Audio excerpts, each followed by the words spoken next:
This is why you need to master your voice. It's all about intonation and enunciation. First up, intonation. Think of intonation as the melody of your speech. It's the rise and fall of your voice pitch. For example, when you ask a question like, "Are you coming?" your voice rises at the end. Hear that lift? That's rising intonation.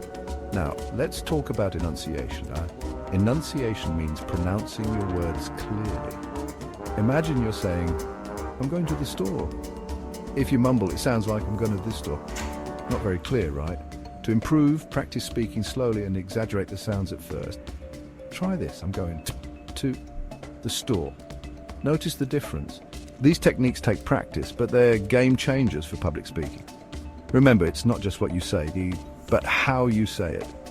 Keep practicing, and soon you'll be speaking like a pro. This breakdown helpful? Hit that like button and subscribe for more accounting tips and tricks.